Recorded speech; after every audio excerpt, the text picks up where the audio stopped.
پاک T house Lahore میں مال road پر واقع ہے، جو کہ انارکلی بازار اور نیلا گنبد کے قریب ہے۔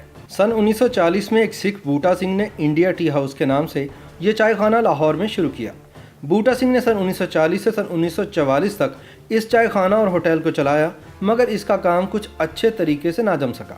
بوٹا سنگھ کے چائے خانے پر 2 سکھ بھائی سرتیج سنگھ بھلا اور کیسر سنگھ بھلا، جو گورنمنٹ کالج کے اسٹوڈنٹ تھے، اپنے دوستوں کے ہمراہ اکثر چائے پینے کے لیے آتے تھے۔ سن 1940 میں یہ دونوں بھائی گورنمنٹ کالج سے گریجویشن کر چکے تھے اور کسی کاروبار سے متعلق سوچ رہے تھے کہ ایک روز اس چائے خانے پر بیٹھے اس کے مالک بوٹا سنگھ سے بات چل نکلی اور بوٹا سنگھ نے چائے خانہ ان کے حوالے کر دیا۔ قیام پاکستان کے بعد حافظ رحیم بخش صاحب جلندھر سے ہجرت کر کے لاہور آئے تو انہیں پاک ٹی ہاؤس 79 روپے ماہانہ کرائے پر ملا۔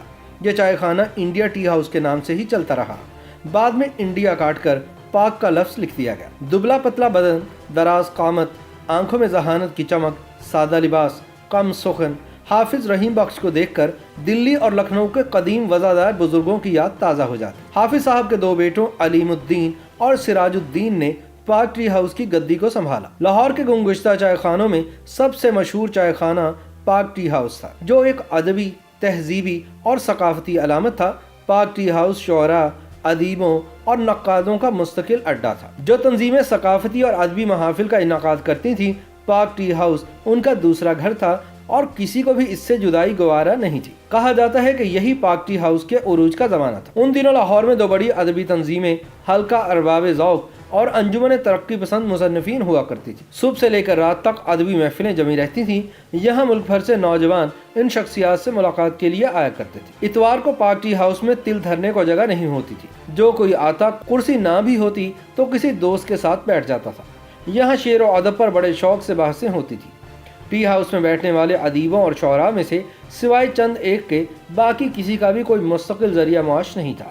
کسی ادبی پرچے میں کوئی غزل، نظم یا کوئی افسانہ لکھ دیا جاتا تو 15-20 روپے مل جایا کرتے تھے، لیکن کبھی کسی کے لب پر تنگی معاش کا شکوہ نہیں تھا۔ ایسا کبھی نہیں تھا کہ کسی دوست کی جیب خالی ہے تو وہ پاک ٹی ہاؤس کی چائے اور سگریٹ سے محروم رہے۔ جس کے پاس پیسے ہوتے تھے وہ نکال کے میز پر رکھ دیتا تھا۔ جس کی بھی جیب خالی ہوتی، علیم الدین صاحب اس کے ساتھ بڑی فراخ دلی سے پیش آتے تھے۔ اس وقت کے ادیبوں میں سے شاید ہی کوئی ہو جس نے پاک ٹی ہاؤس کی چائے کا ذائقہ نہ چکھا ہو۔ پاک ٹی ہاؤس کا بڑا دلکش ماحول ہوتا تھا۔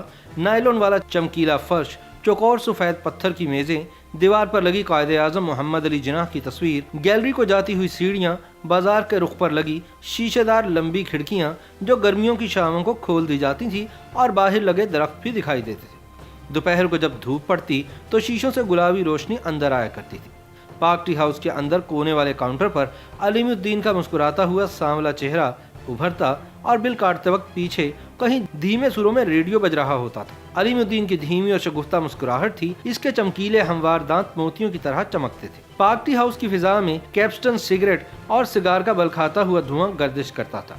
ٹی ہاؤس کی سنہری چائے، قہوہ اور فروٹ کیک کی خوشبو بھی دل کو لبھاتی تھی۔ کبھی کبھی کاؤنٹر پر رکھا ہوا ٹیلی فون یکدم بج اٹھتا تھا۔ ہندوستان سے ہجرت کر کے آنے والوں کو بھی پاک ٹی ہاؤس نے اپنی گود میں پناہ دی۔ کسی نے کہا میں امبالہ سے آیا ہوں، میرا نام ناصر کاظمی ہے۔ کسی نے کہا میں گڑھ مکسر سے آیا ہوں، میرا نام اشفاق احمد ہے۔ کسی نے کہا میرا نام ابن انشا ہے اور میرا تعلق لاہور سے ہے۔ وہ بڑے چمکیلے اور روشن دن تھے۔ ادیبوں کا سارا دن پاک ٹی ہاؤس میں گزرتا تھا۔ ناصر کاظمی نے بہترین غزلیں اسی زمانے میں لکھیں، اشفاق احمد نے گڑڑیا اسی زمانے میں لکھا۔ شعر و ادب کا یہ تعلق پاک ٹی ہاؤس سے ہی شروع ہوا تھا۔ صبح 8 بجے پاک ٹی ہاؤس میں کم لوگ آتے تھے۔ ناصر کاظمی سگریٹ انگلیوں میں دبائے، سگریٹ والا ہاتھ منہ کے ذرا قریب رکھے ٹی ہاؤس میں داخل ہوتے اور اشفاق احمد سائیکل پر سوار پاک ٹی ہاؤس آیا کرتے تھے۔ پاک ٹی ہاؤس میں داخل ہوں تو دائیں جانب شیشے کی دیوار کے ساتھ ایک صوفہ لگا ہوا تھا۔ سامنے ایک لمبی میز تھی، میز کی تینوں جانب کرسیاں رکھی ہوئی تھیں۔ ناصر کاظمی، انتظار حسین، سجاد باقر رضوی، قیوم نظر، شہرت بخاری، احمد مشتاق اور مبارک احمد وغیرہ کی محفل شام کے وقت اسی میز پر لگتی تھی۔ اے حمید، انور جلال، عباس احمد عباسی، شجاع، ڈاکٹر ضیاء وغیرہ قائد اعظم رحمۃ اللہ علیہ کی تصویر کے نیچے جو لمبی میز اور صوفہ بچھا تھا وہیں اپنی محفل سجاتے تھے۔ ڈاکٹر عبادت بریلوی اور سید وقار عظیم بھی وقت نکال کر پاک ٹی ہاؤس آیا کرتے تھے۔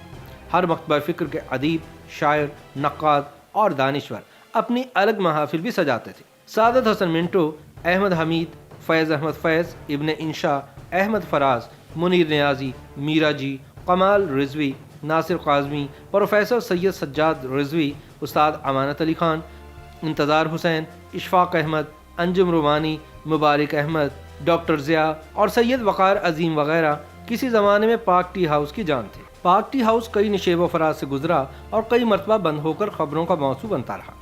عرصہ دراز تک اہل قلم کو اپنی آغوش میں پناہ دینے کے بعد سن 2000 میں جب پاک ٹی ہاؤس کے مالک نے اسے بند کرنے کا اعلان کیا تو ادبی حلقوں میں تشویش کی لہر دوڑ گئی اور اہل قلم نے باقاعدہ اس فیصلے کی مزاحمت کرنے کا اعلان کر دیا۔ دراصل ٹی ہاؤس کے مالک نے یہ بیان دیا تھا کہ میرا ٹی ہاؤس میں گزارا نہیں ہوتا، میں کوئی دوسرا کاروبار کرنا چاہتا ہوں۔ ادبی تنظیموں نے مشترکہ بیان دیا کہ ٹی ہاؤس کو ٹائروں کی دکان بننے کی بجائے ادیبوں کی بیٹھک کے طور پر ہی جاری رکھا جائے، کیونکہ اس چائے خانے میں کرشن چندر سے لے کر سعادت حسن منٹو تک ادبی محفلیں سجاتے رہے۔ ادیبوں اور شعراء نے اس چائے خانے کی بندش کے خلاف مظاہرہ کیا اور یہ کیس عدالت میں بھی چلا گیا اور بعض عالمی نشریاتی اداروں نے بھی اس پر احتجاج کیا۔ آخر کار 31 دسمبر سن 2000 کو پاک ٹی ہاؤس دوبارہ کھل گیا اور اہل قلم یہاں دوبارہ بیٹھنے لگے، لیکن 6 سال بعد مئی سن 2006 میں ایک بار پھر پاک ٹی ہاؤس بند کر دیا گیا۔ اس طرح یہ تاریخی، ادبی اور ثقافتی ورثہ نصف صدی تک اہل قلم کی میزبانی کرنے کے بعد اپنے پیچھے علم و ادب کی دنیا کی کئی داستانیں چھوڑ گیا۔ اب اس کے بند شٹر اور اوپر لکھا ہوا بورڈ صرف ماضی کے ایک ادبی ورثے کی یاد دلانے لگا۔ لاہور کی نگینہ بیکری، چوپال، شیزان اور عرب ہوٹل کی طرح یہ بھی ماضی کا قصہ بن گیا۔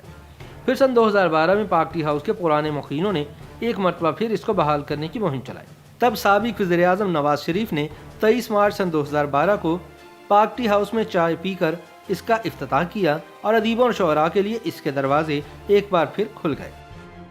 YouTube پر گوگلی نیوز دیکھنے کے لیے youtube.com کی سرچ بار میں googly news T V type کریں۔ گوگلی نیوز کے پیج پر سرخ رنگ کے سبسکرپشن والے بٹن پر کلک کرنا نہ بھولیے۔ YouTube پیج پر اپلوڈ ہونے والی ویڈیوز سے باخبر رہنے کے لیے بیل آئیکن پر کلک کیجیے۔ آپ کو ہر نئی ویڈیو کے بارے میں نوٹیفیکیشن موصول ہو جائے گا۔